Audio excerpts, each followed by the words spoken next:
On s'attendait à une cyberguerre éclair, parce que la Russie possède des hackers parmi les plus puissants du monde. On les a déjà vus à l'œuvre par le passé et Vladimir Poutine comptait sur eux pour mettre à genoux l'Ukraine.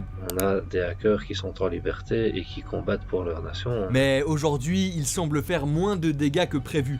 On n'a pas encore vu d'attaque numérique super impressionnante. Est-ce que ça veut dire que la Russie n'est plus une si grande cyberpuissance ?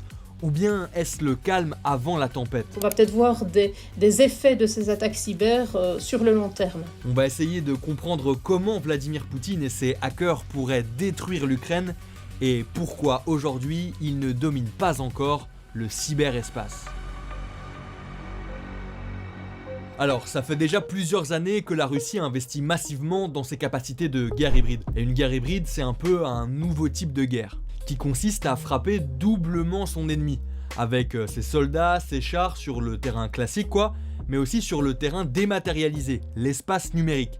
Et ça peut être super efficace. En 2018 par exemple, un logiciel pirate appelé NotPetya avait infiltré des entreprises ukrainiennes. Il avait capturé et détruit une énorme quantité de données, ce qui avait fait très mal à l'économie ukrainienne. Il y avait eu des ports de marchandises à l'arrêt, des usines immobilisées et des entreprises complètement ralenties. Un autre exemple, le 23 février 2022, c'est-à-dire la veille de l'invasion russe. Un satellite américain avait été ciblé par une cyberattaque. Et ce satellite, c'est pas n'importe lequel, il est très utilisé par les Ukrainiens. Le but là du coup c'était de couper sa communication afin de semer le désordre et empêcher les forces armées ukrainiennes de pouvoir réagir à l'invasion imminente. On se souvient de l'attaque du satellite Viasat au début de l'offensive, qui a eu d'ailleurs un impact sur le réseau internet de différents pays européens. La France notamment, l'Ukraine bien évidemment. En plus des dégâts considérables qu'on peut faire avec une cyberattaque, on peut le faire très discrètement, parce que c'est super difficile de trouver avec certitude l'auteur d'une cyberattaque. Sur les deux exemples qu'on a vus juste avant, c'est très difficile de prouver que la Russie est derrière tout ça, même s'il y a de gros soupçons. Et en tout cas, ce qui est sûr, c'est que la Russie investit massivement pour être performant dans ce domaine. Elle fait aujourd'hui partie du top 5 des cyberpuissances mondiales. C'est ce qui faisait craindre des cyberattaques massives au début du conflit. Mais pour l'instant, elles n'ont pas été signalées. Il n'y a pas eu d'impact économique majeur et il n'y a pas non plus eu de destruction de matériel susceptible de désordonner la résistance ukrainienne. Mais alors, pourquoi ?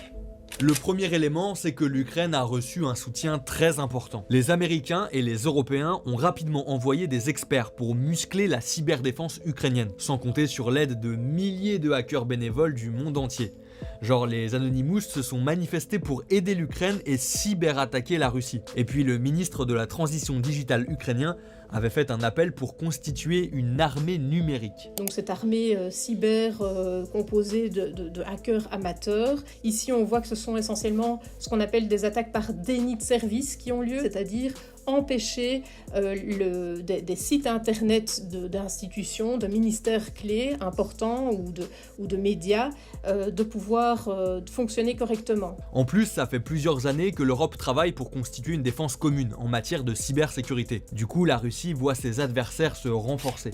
Le deuxième élément, c'est que derrière toutes ces formes de cyberattaques, il y a plein de protagonistes différents. On l'a vu, c'est très difficile de remonter à l'origine de ces attaques. Et ça, c'est parce que parfois, les États interviennent par l'intermédiaire de mercenaires. Par exemple, récemment, des documents ont démontré des liens très étroits entre le Kremlin et le groupe de hackers Conti, l'un des plus puissants de l'Europe de l'Est.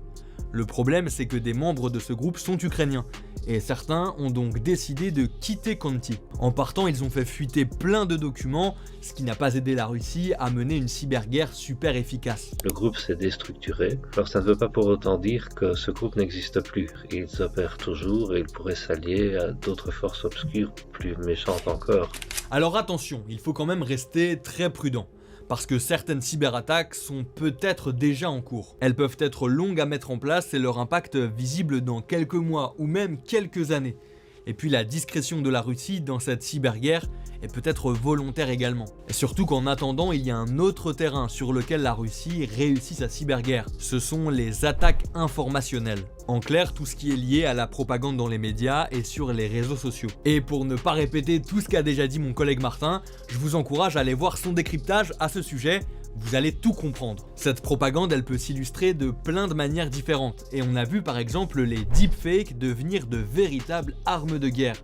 Pour ceux qui ne savent pas, un deepfake c'est une vidéo truquée par intelligence artificielle où on utilise l'image de quelqu'un. Si j'ai pas été assez clair, regardez cette vidéo du président ukrainien, elle date de mars 2022. Тепер я приймаю ще одне складне рішення – попрощатися з вами. І раджу скласти зброю і повернутися до своїх сімей. Ce sont des hackers russes qui avaient réalisé cette vidéo et ils avaient même piraté une chaîne ukrainienne pour la diffuser. Et ça peut tromper beaucoup de monde. Mais à ce petit jeu, les Ukrainiens ont fait très fort également.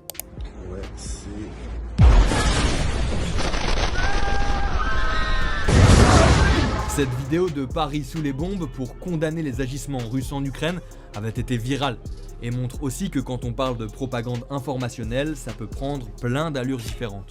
Les cyberattaques sont donc pour l'instant moins virulentes que prévu, à cause de dysfonctionnements internes chez les Russes, mais aussi à cause d'une Ukraine très bien préparée et renforcée. Mais les menaces planent encore sur l'Ukraine et pas seulement.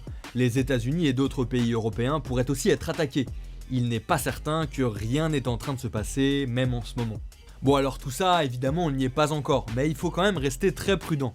En attendant, cette vidéo là elle touche à sa fin, j'espère qu'elle vous a plu, n'hésitez pas à nous dire en commentaire ce que vous en avez pensé, et n'hésitez pas non plus à vous abonner à notre chaîne si vous ne voulez manquer aucun de nos prochains épisodes.